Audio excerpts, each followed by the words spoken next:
Bismillah, Assalamualaikum warahmatullahi wabarakatuh.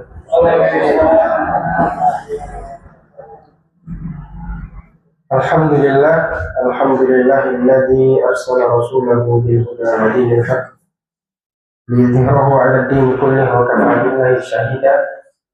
Nashhadu an la ilaha illallah wa nashhadu anna Muhammadan 'abduhu wa rasuluhu la nabiyya wa la rasula ba'dah. Allahumma sabbitna 'inda al-mauti bila ilaha illallah. Allahumma ij'alna minal ladzina amanu wa 'amilus shalihat wa tawassaw bil haqq wa tawassaw bis sabr. Rabbi shrah li sadri wa yassir li amri wahlul 'uqdatam min lisani yafqahu qawli. Amma ba'd. Qala Allah Ta'ala wa la taqulanna li syai'in inni fa'ilun dzalika ghadan illa ay yasha Allah.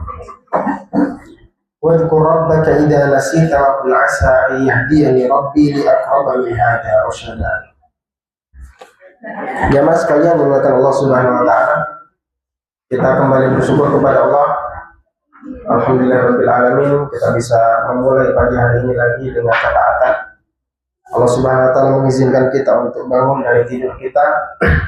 Allah izinkan kita untuk melaksanakan kewajiban kita. Allah izinkan kita untuk hadir duduk di majelis ini. Itu semua adalah bentuk kasih sayang Allah Subhanahu wa taala kepada kita, di mana tidak banyak dari manusia bisa memulai paginya dengan ketaatan. Tapi Allah memilih kita sebagai hamba yang taat. Allah memilih kita untuk bisa memulai pagi kita dengan kebaikan, dan mudah-mudahan apa aktivitas yang kita kerjakan hari ini diberkahi Allah Subhanahu wa taala. Salawat dan salam kita aturkan kepada Nabi Muhammad SAW, keluarga, sahabat dan umatnya yang senantiasa mengikuti jejak langkahnya hingga akhir zaman. Jemaah dimuliakan Allah Subhanahu wa taala, Bapak Ibu yang dimuliakan Allah Subhanahu wa taala. Tema ini yang saya ambil dari dua ayat di surat Al-Kahfi, ayat 23 dan ayat 24. Situ Allah Subhanahu wa taala berfirman, sebenarnya ayat ini khitabnya ditujukan kepada Nabi sallallahu alaihi wasallam. Allah Subhanahu wa taala berfirman menegur Nabi Muhammad, wa la taqulanna li syai'in inni fa'ilun dzalika ghadan. Dan pesan ini tentunya untuk kita semua juga. Apa kata Allah? Janganlah sekali-kali kamu mengatakan, saya mengatakan untuk sesuatu, saya akan melakukannya besok, atau saya akan melakukannya nanti, atau saya akan melakukannya bulan ini tanggal sekian.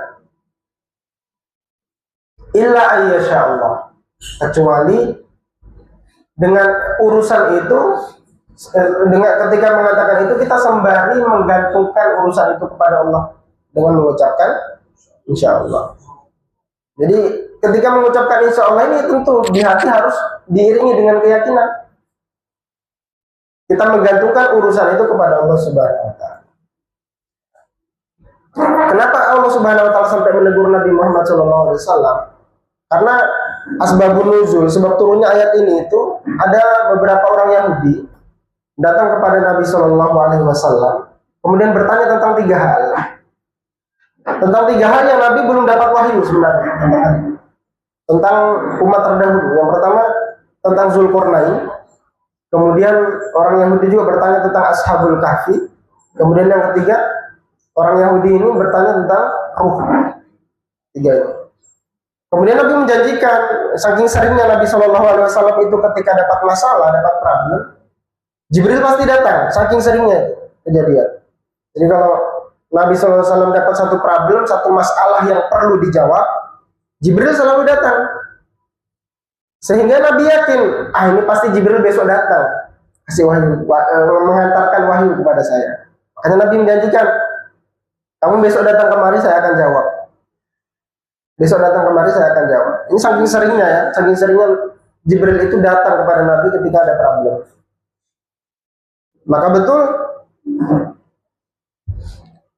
ini suaranya jelas Pak ya? Jelas suaranya. Maka pada esok harinya Nabi SAW menunggu Jibril, tidak ada yang datang. Ada yang meriwayatkan sampai 15 hari Pak. Bayangkan Nabi sudah janjikan besok saya jawab, Besoknya orang Yahudi datang, belum juga Nabi SAW bisa jawab. Ada yang mengatakan sampai arba'in yauman, 40 hari. Jadi mengatakan 15 hari, yang mengatakan 40 hari. Baru turunlah surat Al-Kahfi menceritakan Ashabul Kahfi dan Zulkarnain. Kemudian tentang ruh, Allah Subhanahu wa taala jawab di surat Al-Isra. Wa yas'alunaka 'anir ruh. Itu asbabun nuzulnya. Sehingga muncul teguran dari Allah, jangan katakan saya akan melakukannya besok hari illa ayyasha Allah, kecuali mengucapkan insya Allah. Apa arti dari insya Allah? Secara bahasa, jika Allah Subhanahu wa taala menghendaki. Ya, mengapa kita mengatakan demikian? Karena kita yakin dan tahu betul bahwa kita ini lemah dan Allah Subhanahu wa taala yang mengatur segala urusan. Segalanya bergantung kepadanya. Tidak cuma rencana kita, Pak. Semua di alam raya ini bergantung sama Allah. Laut, cuaca. Sehingga mudah saja bagi Allah untuk membuat segala sesuatu ini bekerja tidak seperti biasanya. Laut yang awalnya tenang tiba-tiba bergelombang. Cuaca yang awalnya baik tiba-tiba buruk, sehingga penerbangan harus ditunda atau ada penerbangan yang harus di-cancel. Ini semua hal-hal yang kita tidak bisa sadari. Kita semua mungkin bisa mengambil pelajaran dari apa yang kita lalui berupa wabah COVID-19, wabah corona. Mungkin sebelum wabah ini datang, masing-masing kita sudah punya plan, sudah punya rencana. Saya sendiri dulu itu rencana untuk pergi belajar di suatu tempat. Dan saya yakin tidak hanya saya, masing-masing dari kita punya rencana. Ada yang rencana bangun bisnis ini, bangun bisnis itu. Ada yang rencana berangkat keluar kemana. Tapi qadarullah, Allah Subhanahu wa taala menurunkan musibah ini, COVID-19, yang tidak hanya merubah rencana kita, tapi juga merubah tatanan dunia. Jadi semuanya bergantung sama Allah Subhanahu wa taala.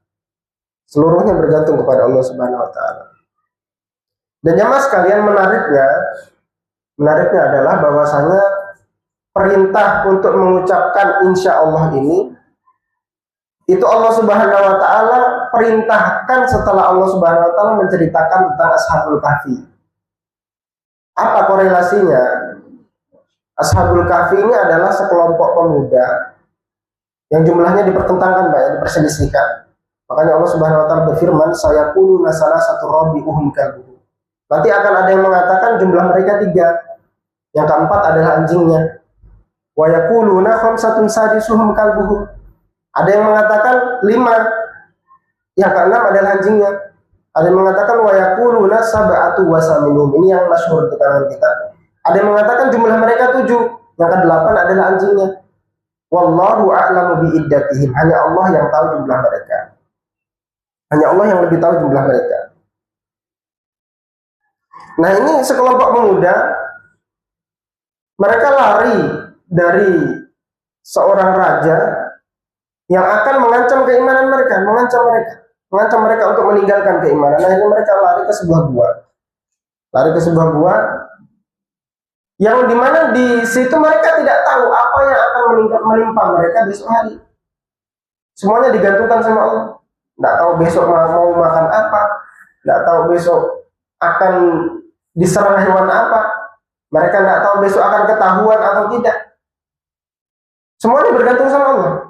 Mereka betul-betul tidak tahu apa yang akan dia dapatkan esok hari. Sampai kemudian Allah Subhanahu wa taala menetapkan suatu ketetapan, Allah menidurkan mereka, sehingga esok hari ketika mereka bangun, mereka tidak sadar.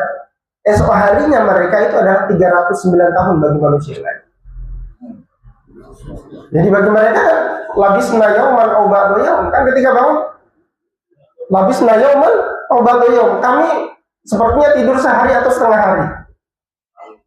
Tapi bagi kita salah sami'atin sinina wa zadadu tis'a wala bisufika fihim salah sami'atin sinina wa zadadu tis'a. Bagi kita 309 tahun bagi umat manusia. Jadi mereka bangun tidak sadar, generasi sudah berubah. Sekian generasi sudah terlampaui. Dan mereka tidak sadar raja yang dulu mengejar mereka itu sudah tumbang, diganti dengan raja yang adil dan muslim, mukmin beriman. Itu mereka baru sadar ketika keluar mencari makanan. Jadi tidak ada yang tahu Pak, besok hari akan jadi seperti apa. Bahkan itu hal yang seolah mustahil Allah bisa capai.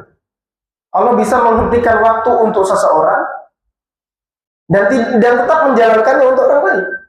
Bisa saja. Maka ketika kita nanti dibangkitkan dari kubur, itu kan kita merasa seolah kita itu baru tidur 1 hari saja. Padahal sudah ada yang 300 hari, ada yang sudah sekian hari. Itulah bagaimana Allah Subhanahu wa taala mengatur waktu itu. Jadi, bisa saja Allah menjadikan waktu yang panjang menjadi begitu singkat bagi seseorang dan menjadikannya lebih panjang bagi orang lain. Itu bisa saja. Jadi segala sesuatu bergantung pada Allah. Ini bagaimana kita menyadari Allah Maha Kuasa atas segala sesuatu dan kuasa kita tentu di bawah kuasa Allah.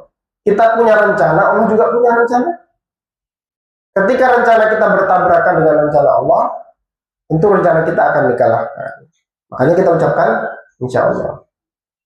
Namun sayangnya Pak, kalimat insya Allah ini sudah ada pergeseran persepsi, ya pergeseran persepsi. Menjadi seolah tidak mungkin kalau sudah ada janji, kemudian setelahnya insya Allah itu menjadi seolah tidak mungkin Pak. Iya, kalau sudah besok ketemu jam 7 ya insya Allah, itu seolah potensial untuk tidak datang. Ya kan gitu seringnya. Kenapa? Karena ada oknumnya terlalu banyak Pak. Oknumnya itu kalau sudah janji mengatakan insya Allah, ya insya Allah jam 7, datang jam 8. Loh kenapa jam 8? Kan saya bilang insya Allah. Itu mencari pembenaran atas karakternya yang suka tidak menepati janji. Kalau sekali 2 kali tidak masalah Pak, ya mungkin banyak bocor lain sebagainya. Lalu kalau setiap kali mengucapkan insya Allah seperti itu, pasti lambat. Kan persepsinya jadi berubah tentang kalimat insya Allah. Jadi kapan kalimat ini diucapkan sebenarnya Pak? Kapan kalimat ini diucapkan? Setelah kita berpikir panjang, bahwasanya secara dugaan kuat kita berpikir oh besok tidak ada acara, secara dugaan kuat saya bisa datang, itu baru ucapkan insya Allah. Tapi kalau ternyata besok ada acara yang tabrakan, jujur saja besok ada acara yang tabrakan. Jangan sampai kita jadikan insya Allah ini tameng untuk menutupi karakter, membenarkan karakter kita yang suka tidak menepati janji. Ini kan kebanyakan kita mungkin Pak ya, jam 7 datang jam 8. Jam 9 datang jam 11. Sebenarnya karakter tradisi yang harus dihapus. Sudah menjadi tradisi masalahnya. Bagaimana ya? Karena kita itu ketika tidak menepati janji, kita sedang mencuri waktu orang yang kita sama-sama membuat perjanjian itu. Kita mencuri waktunya. Misalnya dia punya waktu 1 jam yang terlewat, sebenarnya bisa dia gunakan untuk hal lain, justru menjadi terganggu karena ketidaktepatan kita dalam urusan janji. Jadi itulah persepsinya. Juga nanti ada yang mau mempermasalahkan ini. Beberapa mungkin kita sering dengar, apakah kamu beriman? Saya beriman insya Allah. Puasa tidak hari ini? Saya puasa insya Allah. Sholat tidak hari ini? Tadi sudah sholat zuhur, saya sudah sholat insya Allah. Bagaimana dengan kalimat ini? Jadi kalau saya beriman insya Allah Pak, ini perlu diperinci Pak ya. Kalau dia mengatakan insya Allah itu karena meragukan keimanannya, ini haram. Karena namanya iman itu yakin, nggak boleh ragu. Ada potensi tapi tidak mesti Pak. Jadi ketika dia mengatakan saya beriman insya Allah, tapi dia mengatakan insya Allah itu karena keraguan dalam hatinya, saya ini beriman atau tidak sebenarnya, ini haram, tidak boleh Pak. Tapi kalau dia mengatakan saya beriman insya Allah, dia tetap yakin saya beriman, dia mengucapkan insya Allah karena tawadhu. Jangan-jangan keimanan saya ini tidak sempurna di hadapan Allah. Ada katakan insya Allah. Ya, penguatan saja untuk tawadhu saja, tawadhu. Ya. Khawatir ada sombong walaupun saya beriman, khawatir ada sombong, maka dia katakan insya Allah. Begitu juga saya puasa insya Allah. Kalau dia ragu Pak, mengatakan saya puasa atau tidak sebenarnya, maka bisa batal puasanya. Betul. Karena dalam mazhab Syafi'i itu begitu Pak. Kapan kita ragu dengan niat kita, maka itu menjadi batal seketika. Tapi kalau dia mengatakan saya puasa insya Allah itu karena ketawaduan. Memang saya puasa, tapi apakah diterima oleh Allah Subhanahu Wa Taala kan saya tidak tahu. Makanya saya puasa insya Allah. Nah, jadi tetap yakin dia puasa. Cuma karena ketawaduan, khawatir ada kesombongan dia ucapkan. Ini boleh. Tapi kalau karena ragu ini haram. Tidak boleh Pak ya. Jadi kapan dia diucapkan ya ketika sudah berpikir panjang ada dugaan kuat. Saya bisa datang maka itu diucapkan.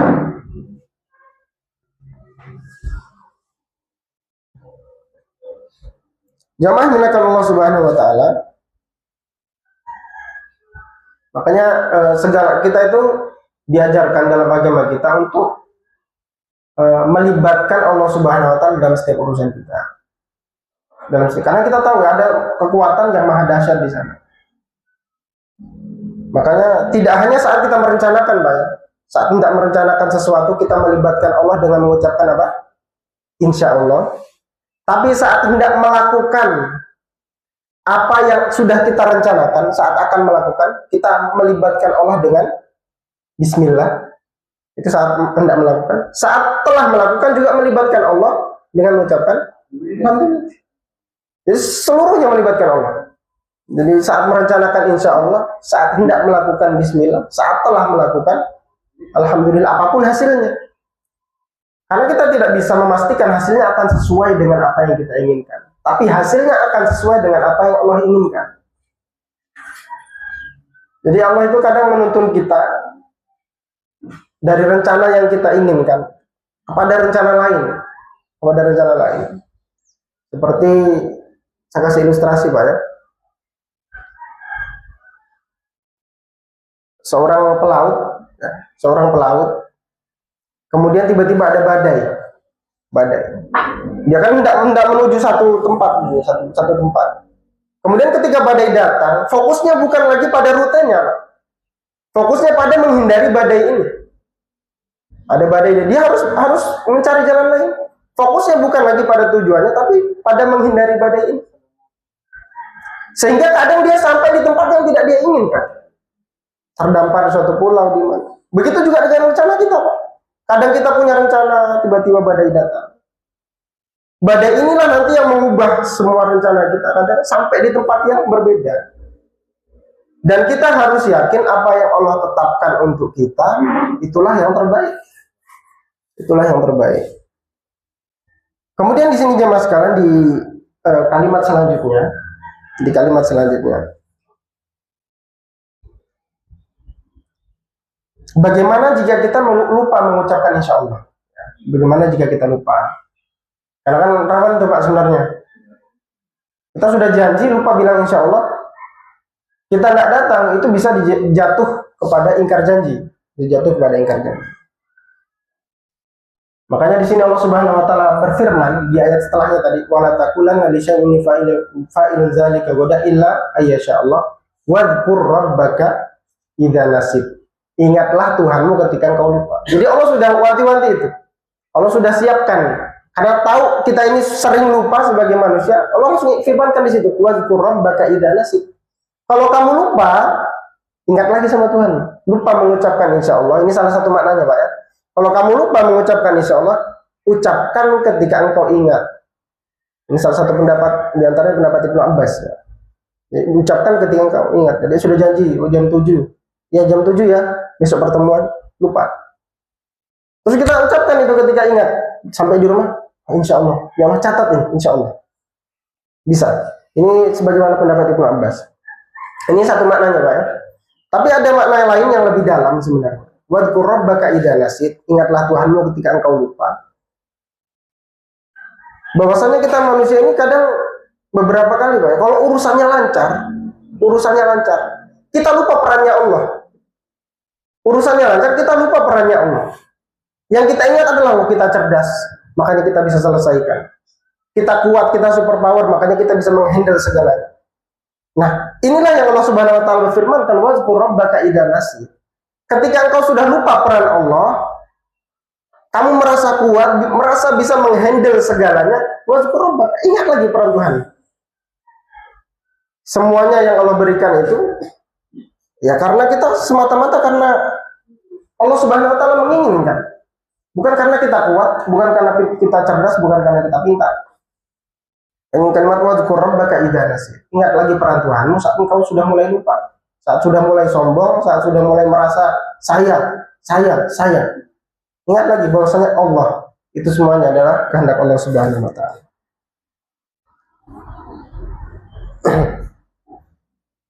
Kemudian jemaah sekalian, kalimat selanjutnya. Jadi kan ketika kita meyakini kalimat ini seolah melahirkan pesimisme. Kalimat insya Allah ini seolah melahirkan pesimisme. Karena begini, kalimat insya Allah itu kan berarti semuanya tidak akan berjalan berdasarkan rencana saya, tapi semua berjalan berdasarkan rencana Allah. Itu kan kalimat insya Allah maknanya begitu, Pak. Jika Allah menghendaki, berarti semuanya tidak akan berjalan berdasarkan rencana saya, tapi semuanya berjalan berdasarkan rencana Allah. Itu seolah melahirkan pesimisme. Nah, apa gunanya saya kerjakan kalau ternyata tidak sesuai dengan apa yang saya inginkan? Kan gitu. Apa gunanya saya kerjakan kalau hanya ternyata tidak sesuai dengan apa yang saya harapkan, tidak sesuai dengan apa yang sudah saya rencanakan. Seorang melahirkan pesimisme. Makanya Allah Subhanahu wa taala di kalimat setelahnya sudah mewanti-wanti itu. Sudah dihalangi Allah Subhanahu wa taala agar kita tidak pesimis ketika mengucapkan kalimat itu dengan perintahnya, wa qul asa an yahdiyani rabbi li aqraba min hadza rasyada. Nah, ketika kita sudah mengucapkan insya Allah, ucapkan juga asa rabbi an yahdiyani rabbi li aqraba min hadza rasyada. Asa itu apa? Asa itu harapan besar. Jadi sudah menghilangkan putus asa, hilangkan pesimisme. Katakan harapan besar, an yahdiyani rabbi, Allah Subhanahu wa taala akan menuntunku li aqraba min hadza rasyada, agar lebih dekat kepada kebenaran dibandingkan rencana saya. Jadi ada kalimat li, Pak, ya. Li aqraba min hadza rasyada. Li itu maknanya lil goyah. Jadi begini, tujuan, sampai pada tujuan. Di dalam bahasa Arab itu untuk menyatakan menuju tujuan itu ada dua, ada ila, ada li. Kalau li itu lil goyah, ila itu seperti kita bertanya sama seseorang, tunjukkan saya arah menuju rumah si fulan misalkan. Tunjukkan saya arah menuju Masjid Hidayatullah. Itu ila, arahnya. Tapi kalau li, Pak, bimbing saya sampai kepada Masjid Hidayatullah. Itu berbeda. Kalau arah itu cuma kasih tahu, lewat sana ki, nanti belok sana. Ini ilah. Tunjukkan saya arah menuju Hidayatullah. Ini ilah. Tapi di sini Allah mengatakan li. Li itu bimbing saya sampai di Masjid Hidayatullah. Itu berbeda. Kalau ilah itu berarti cuma ditunjukkan arahnya, li itu dibimbing sampai di tempatnya. Itu li. Makanya di sini kalimatnya asa rabbi, asa'an yahdiyani rabbi li aqraba min hadza rasyada. Harapan besar kepada Tuhanku, Allah sampaikan saya kepada titik tujuan di mana Allah inginkan itu. Jadi seolah-olah kita mengatakan apapun hasilnya ya Allah, harapan besar saya itu yang terbaik.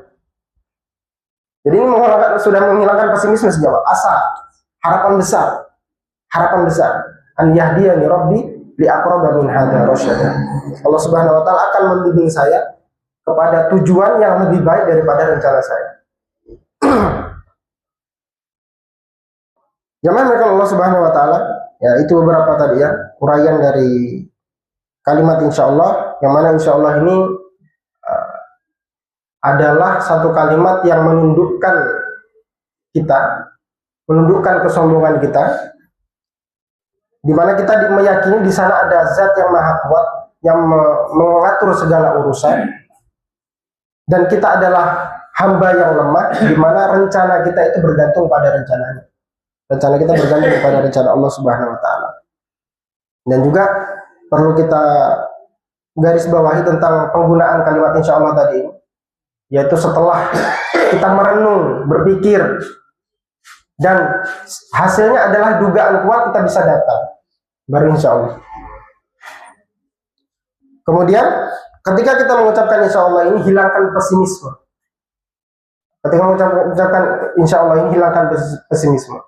Hadirkan dalam hati bahwasanya Allah akan membimbing saya menuju apa yang Dia inginkan. Tentu itu lebih baik bagi saya. Karena kita tidak pernah tahu, Pak. Bisa jadi baik bagi kita, tidak baik bagi Allah. Itu ada sebuah kisah. Ini masyhur di kalangan orang Arab, Pak ya. Meskipun kisahnya kita tidak tahu kebenarannya, tapi ini bisa jadikan ilustrasi yang baik. Karena biasa diriwayatkan cuma dengan wakilah, dikatakan, nggak tahu dari mana kisahnya, cuma masyhur.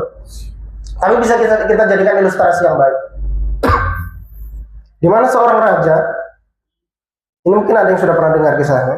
Seorang raja, dia punya asisten. Asistennya ini punya kebiasaan ketika ada musibah, dia selalu mengatakan, inilah yang terbaik.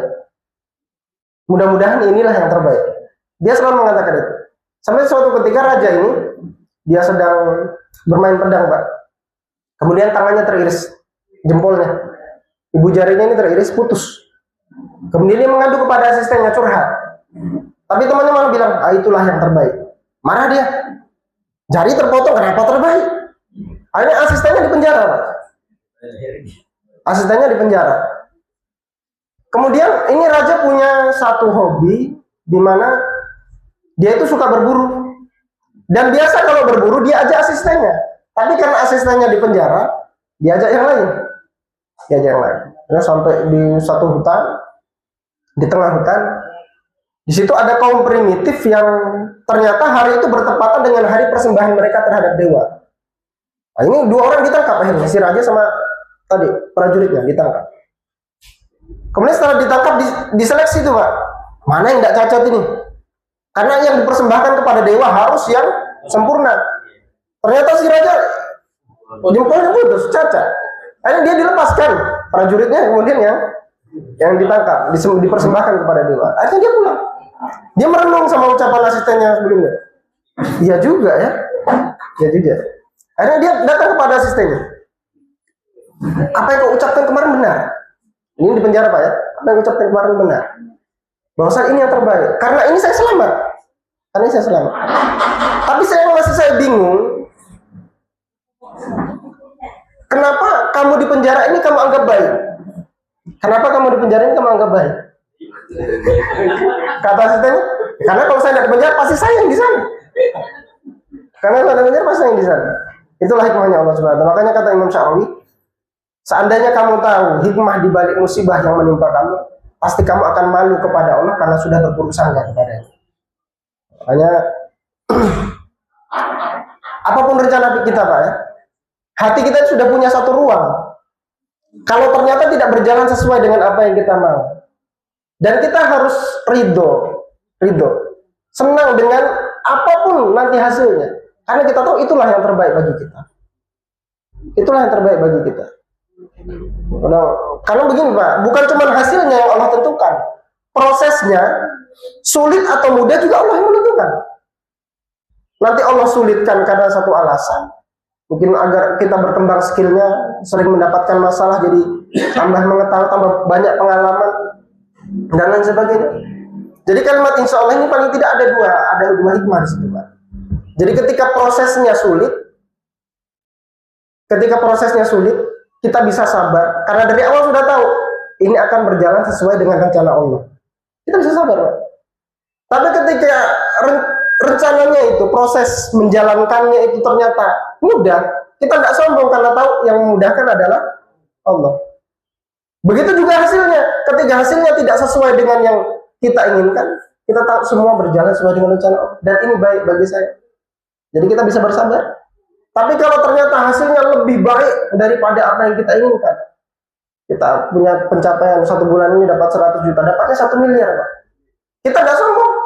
Karena kita tahu berjalan sesuai dengan rencana Allah. Allah lah semua yang memudahkan urusan kita, bukan karena kita cerdas, bukan karena kita pintar. Jadi itu kalimat insya Allah, Pak ya. Mudah-mudahan kita bisa amalkan kalimat wazkur ya. Ada yang begini. Ada yang menafsirkan waqul asa an yahdiyani rabbi li aqraba min hadza rasyada. Itu kan sebelumnya kalimat wadhkur rabbaka idza nasit. Kalau kamu lupa mengucapkan insya Allah, katakan ketika kamu ingat. Waqul asa an yahdiyani rabbi li aqraba min hadza rasyada. Saya berharap semoga Tuhanku tidak pernah membuat saya lupa lagi mengucapkan kalimat itu. Ini Imam Asy'ari menafsirkan seperti itu. Banyak maknanya, Pak. Mudah-mudahan bisa memberikan manfaat untuk kita semua. Selanjutnya adalah tanya jawab, Pak ya. Saya serahkan kepada moderator. Ya.